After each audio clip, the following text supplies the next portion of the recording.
اعوذ باللہ من الشیطان الرجیم بسم اللہ الرحمن الرحیم۔ آج ہم دوسرے پارے کا رکوع نمبر 12 دیکھیں گے کہ یہاں پر اللہ تبارک و تعالیٰ نے کون سے حکم کا یا کون سے احکام کا بیان کیا ہے۔ تو یہاں پر بھی صحابہ اکرام نے نبی کریم صلی اللہ علیہ وسلم سے سوال کیا تھا کہ حیض کی حالت میں جب عورتیں حیض سے ہوں اور ہم ان سے مباشرت کر لیں یا ان سے صحبت کر لیں تو اس بارے میں کیا حکم ہے۔ تو یہ اللہ تبارک و تعالیٰ نے آیات نازل کی کہ وَيَسْأَلُونَكَ عَنِ الْمَحِيضِ کہ اے محمد صلی اللہ علیہ وسلم وہ آپ سے سوال کرتے ہیں عن المحیض حیض کے بارے میں۔ قل تو اے محمد صلی اللہ علیہ وسلم آپ ارشاد فرما دیجئے ہوا اذن کہ وہ گندگی ہے، فاعتزلوا النساء سو تم الگ رہو عورتوں سے فی المحیض حیض کی حالت میں، ولا تقربوہن اور تم قریب نہ جاؤ ان کے، حتی یطہرن یہاں تک کہ وہ عورتیں پاک ہو جائیں، یعنی جبھی ان سے کیا ہے صحبت کرو۔ فَإِذَا تَطَہَّرْنَ پھر جب وہ خوب پاک ہو جائیں، فَاتُوهُنَّ تو تم ان کے پاس جاؤ، من حیث امرکم اللہ جہاں سے اللہ تبارک و تعالیٰ نے تم کو حکم دیا ہے،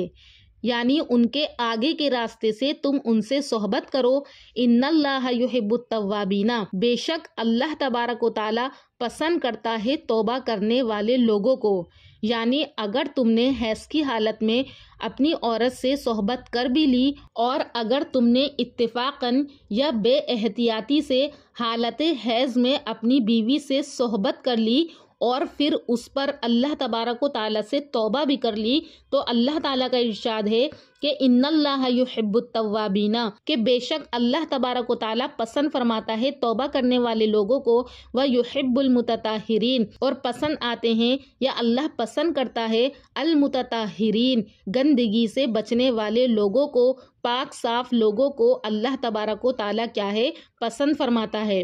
نساؤکم حرث لکم آگے فرمایا کہ تمہاری عورتیں حرث لکم تمہاری کھیتی ہیں، فاتو پس تم جاؤ حرثکم اپنی کھیتی میں، انا شئتم جہاں سے چاہو جیسے چاہو تم جاؤ، وقدموا لانفسکم پر آگے کی تدبیر کرو اپنے واسطے، یعنی آگے کے راستے سے جاؤ، واتقوا اللہ اور ڈرتے رہو اللہ تبارک و تعالیٰ سے، وَاعْلَمُوا اور جان لو انکم ملاقوہ کہ تم کو کیا ہے اللہ ہی سے ملنا ہے، یعنی تم کوئی ایسی غلطی مت کر بیٹھنا کہ تم اپنی عورتوں سے پیچھے کے راستے سے ملو، تو تم جان لو کہ تم کو کیا ہے اللہ ہی سے ملنا ہے۔ وَبَشِّرِ الْمُؤْمِنِينَ اور خوشخبری سنا دیجئے اے محمد صلی اللہ علیہ وسلم ایمان والے لوگوں کو، کیونکہ جو ایمان والے مومن ہوں گے تو وہ ایسا کام نہیں کریں گے۔ تو یہاں پر یہی بات بیان کی گئی ہے کہ اے محمد صلی اللہ علیہ وسلم ان آیتوں کا خلاصہ یہ ہے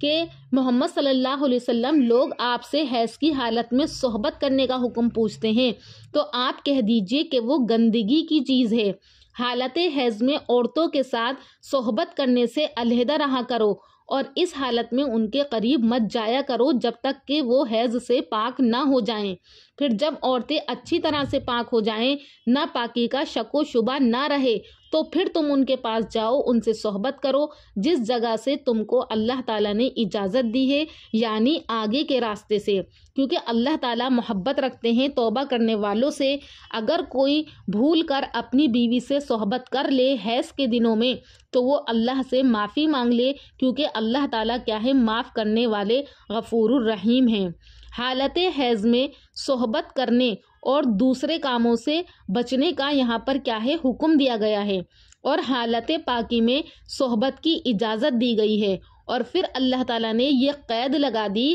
کہ اجازت تم کو ہے اپنی بیویوں سے کہ تم ان سے صحبت کرو آگے کی جگہ سے، اس لیے کہ تمہاری بیویاں جو ہیں وہ تمہارے لیے کیا ہیں کھیتی ہیں۔ اب یہاں پر لوگ یہ کہتے ہیں کہ اللہ تعالیٰ نے بیویوں کو کھیتی کہا ہے، تو کھیتی سے کیا مراد ہے؟ کھیتی سے مراد یہ ہے کہ مطلب عورت جو ہے وہ ایک کھیت کے مانند ہے جس میں آدمی اپنے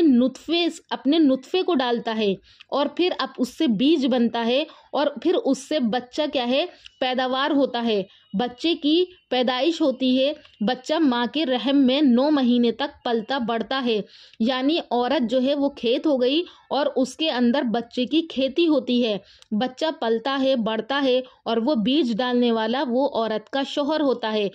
اپنے کھیت میں اللہ تعالیٰ کہہ رہا ہے کہ اپنے کھیت میں عورت جو ہے وہ تمہارا کھیت ہے، اس میں جس طرح سے چاہو آؤ، اور جس طرح کھیتوں میں اجازت ہوتی ہے اسی طرح تم اپنی بیویوں کے پاس ان کی پاکی کی حالت میں بھی ہر طرف سے آنے کی کیا ہے تم کو اجازت ہے، یعنی تم اپنی بیویوں سے ہر طرح سے مل سکتے ہو، خواہ تم کروٹ سے ملو یا پیچھے سے یا آگے بیٹھ کر یا اوپر یا نیچے لیٹ کر، کسی بھی طرح ہو، جس حیثیت سے چاہو تم ملو، مگر آنا تمہارا کیسا ہو وہ ہر حال میں کھیت کے اندر وہ آگے کے راستے سے ہو، کیونکہ پیچھے کا موقع جو ہے وہ اس بات کے لیے اللہ تعالیٰ نے نہیں رکھا ہے، اس میں صحبت نہ ہو، اور ان لذات میں تم لوگ ایسے مشغول مت ہو جانا کہ تم آخرت کو بھول جاؤ، یعنی یہ گناہ کر بیٹھو، بلکہ آئندہ کے واسطے تم اپنے لیے کچھ نیک اعمال کرتے رہو اور ہر حال میں اللہ سے ڈرتے رہو، اور یقین رکھو کہ بے شک تم کو کیا ہے اگر تم ایسا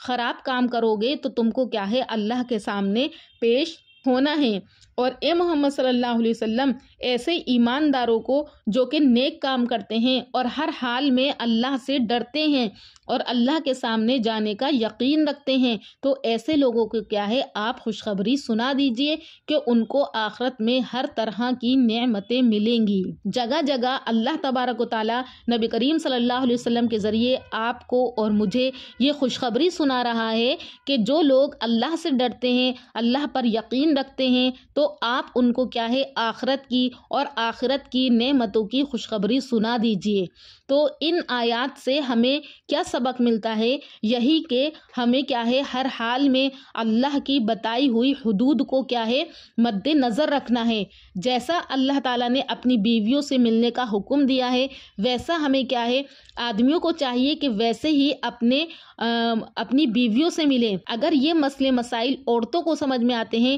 تو وہ اپنے شوہروں کو بتائیں کہ اللہ تعالیٰ نے کیا چیز حلال کی ہے اور اللہ تعالیٰ نے کس چیز کو حرام رکھا ہے، کس صورت میں اپنی عورتوں سے ملنا ہے اور کس صورت میں اپنی عورتوں سے ملنا نہیں ہے۔ ہر چیز کے حکم کو، ہر چیز کے احکام کو، ہر چیز کی باریکی کو اللہ تبارک و تعالیٰ نے قرآن کریم کے اندر بیان کیا ہے، کھول کھول کر اللہ تعالیٰ نے اپنی نشانیوں کو بیان کیا ہے تاکہ لوگ کیا ہے اس سے نصیحت کو حاصل کریں۔ لیکن اس کے باوجود اگر کوئی غلط طریقے سے اپنی بیویوں سے صحبت کرے تو وہ کیا ہے اپنی دنیا بھی اور اپنی آخرت کو برباد کرتا ہے، وہ اس بات کو بھول بیٹھتا ہے کہ اس کو کیا ہے آخرت میں اللہ تبارک و تعالیٰ سے ملنا ہے۔ اللہ تعالیٰ سے دعا ہے کہ اللہ تعالیٰ مجھے بھی اور آپ کو قرآن کریم کے احکام کو سننے والا اور اس پر عمل کرنے والا بنائے۔ قرآن کے احکام کو ہم لوگ اپنی زندگی کے اندر لے کر آئیں۔ اگر آپ کو یہ قرآن کا میسج اچھے سے سمجھ میں آتا ہے تو آپ اس کو کیا ہے دوسروں تک پہنچائیں، دوسروں کو بتائیں، یہ بھی قرآن کی دعوت ہے۔ اللہ تعالیٰ میرے اس عمل کو قبول فرمائے۔ میرے پاس جتنا علم ہے میں چاہتی ہوں کہ وہ میں آپ تک پہنچا دوں۔ میرا کام بولنا ہے اور آگے پہنچانا اللہ تبارک و تعالیٰ کا کام ہے۔ اللہ تعالیٰ ہم سب کو عمل کرنے کی توفیق عطا فرمائے۔